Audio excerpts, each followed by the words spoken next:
bonjour.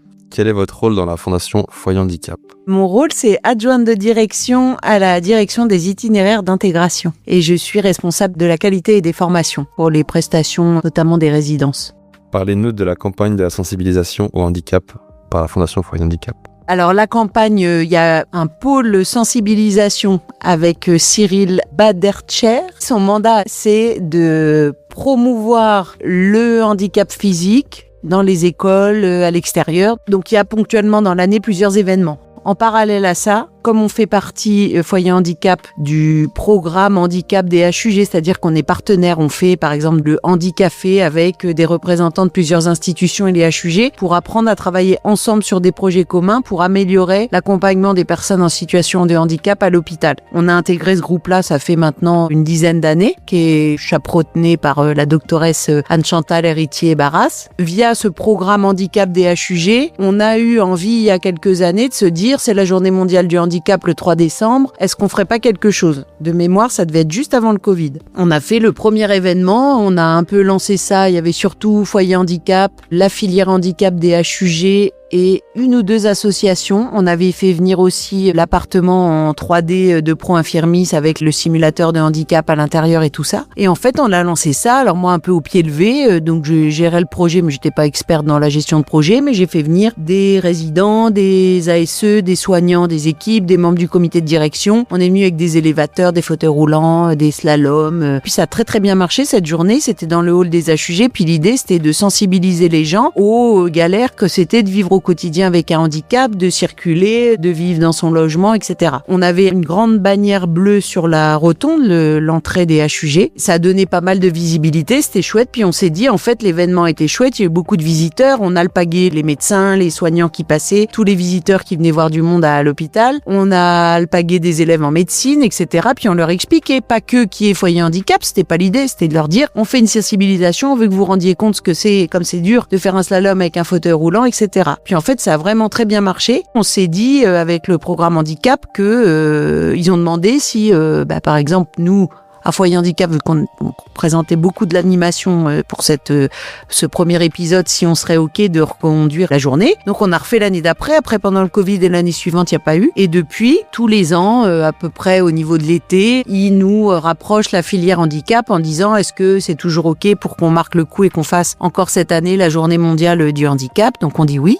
Et puis, c'était les résidents qui faisaient enfiler la veste. On a, par exemple, un blouson qu'il faut remonter comme si on avait une paralysie à droite, remonter de la main gauche, etc. Ils nous mettent dans le hall à l'entrée des HUG, donc on a une bonne visibilité et on en profite pour, aux visiteurs, leur parler de la fondation, leur expliquer qui on est. Peut-être que ça peut devenir des donateurs potentiels ou des clients du CETExtra, des choses comme ça. On n'y va pas pour chercher des clients à Foyer Handicap, mais comme il y a des gens qui s'intéressent parmi ceux qui viennent tester les activités, c'est l'occasion de leur en parler pour valoriser tout le travail qui est fait en atelier, leur dire qu'on peut faire leur transfert de VHS à support actualisé quand ils ont des films, des choses comme ça. Et souvent, ça crée la discussion aussi, ça permet aux résidents d'échanger, de les renseigner, c'est assez chouette. C'est pas du tout une prestation qui est payante. Là, on le fait vraiment parce qu'on est partenaire avec les HUG. On espère qu'il y ait d'autres institutions. L'année dernière, il y en avait beaucoup qui sont venus. Il y a les EPI qui sont venus, la Fondation Ensemble. Il y avait le centre de Basse Vision aussi, tout ça. Donc, il y avait un peu plus de monde l'année dernière. Alors que quand on a commencé,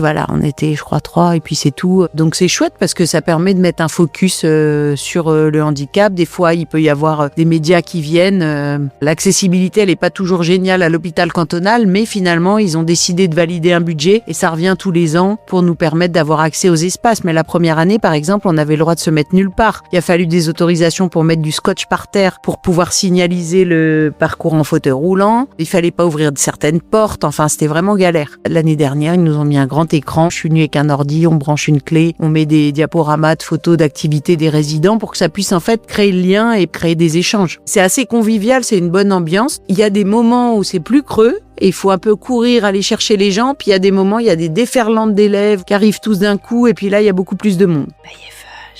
Est-ce que tu penses que la sensibilisation elle joue un rôle important dans, par exemple, la qualité de vie des personnes en situation de handicap, inclusion ? pour leur valorisation quand ils sont acteurs de la sensibilisation, parce que s'ils viennent pas avec nous, ça n'a pas d'intérêt, je pense. Pour la valorisation du travail qu'ils font, de la galère qu'ils peuvent vivre au quotidien pour s'habiller, des choses comme ça, et faire mettre en condition des personnes, c'est le plus facile pour bien se rendre compte. Il y a des gens qui s'intéressent et qui jouent le jeu. Il y en a d'autres, ils sourient, ils veulent bien nous donner 2 minutes de leur temps, et puis peut-être que leur regard va pas du tout changer. Mais il y en a plein qui sont très surpris par la difficulté de faire un nœud de chaussure, d'enfiler une veste ou d'éplucher une orange. S'ils sont droitiers, on leur attache la main droite. Là, ils se rendent compte de la galère. Après, ça dépend de l'ouverture d'esprit de chacun et puis du choix de chacun. Quand on arrive à toucher les étudiants, infirmiers ou médecins là qui passent au cantonal, par exemple, eux, ils sont super surpris. Après, on essaye de faire des activités un peu ludiques où il peut y avoir le simulateur de tremblement. Ils vont écraser leur gobelet d'eau, ça va mettre de l'eau partout, ça les fait rire. Donc, ça les détend un petit peu. Mais il y en a qui osent pas s'asseoir dans un fauteuil roulant pour aller faire un slalom. Après, c'est des gens qu'on voit une fois brièvement, c'est pas toujours facile. J'ai l'impression que ça les touche en tous les cas, puis qu'ils se rendent compte de certaines galères. Ceux qui ont réussi à accrocher, ils sont contents d'essayer. Maintenant, il y en a d'autres, alors complètement, qui nous passent à côté. C'est tout juste si on leur rentre pas dedans, ils nous ignorent. Ça, c'est un peu plus compliqué. Quand on tombe sur un groupe de personnes et qu'il n'y en a pas un qui nous regarde, il y a encore du boulot. On n'a pas des petits drapeaux pour rameuter du monde, mais on essaye d'aller les voir. Marc, il avance avec son fauteuil, il voit un visage sympa qui lui sourit, il va aller dire à une petite dame, ah bah tiens, vous voudriez venir avec moi, je vais vous faire une petite initiation ou 2-3 activités ludiques. Il essaye d'attraper comme ça les gens, c'est ce qu'on fait lors de cette journée. Après, c'est vrai que face à des sourires, c'est plus facile d'en donner et puis de faire participer des gens. Ils sont en train de travailler, ils sont à l'hôpital, ils sont dans leur truc très speed. Il y en a qui disent je reviendrai pendant ma pause, puis il y en a qui disent non, j'ai vraiment pas le temps. Puis dans ces cas-là, on n'insiste pas du tout parce que c'est pas l'idée de leur prendre la tête. Comme il y a plein de gens qui rigolent en faisant la sensibilisation, et il y en a d'autres qui viennent voir parce qu'ils se disent tiens, qu'est-ce qu'il y a de drôle, où ils voient des gens à fond en fauteuil roulant en train de faire des slaloms, et puis l'un appelle l'autre, les petits attroupements attirent le monde et puis ça fait qu'il y a plus de monde qui vient.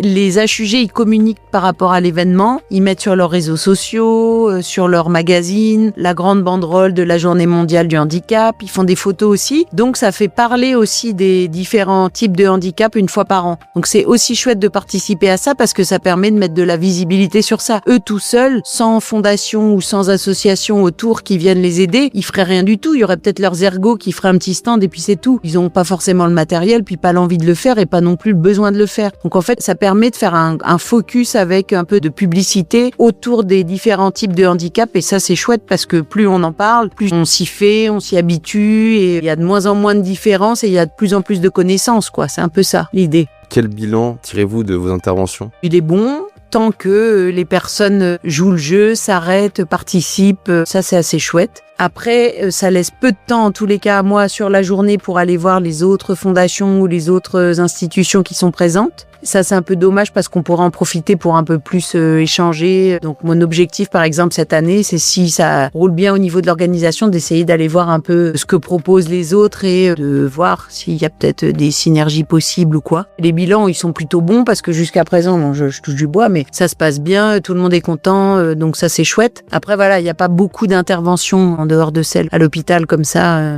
ou en tous les cas, celles auxquelles je participe. Merci beaucoup.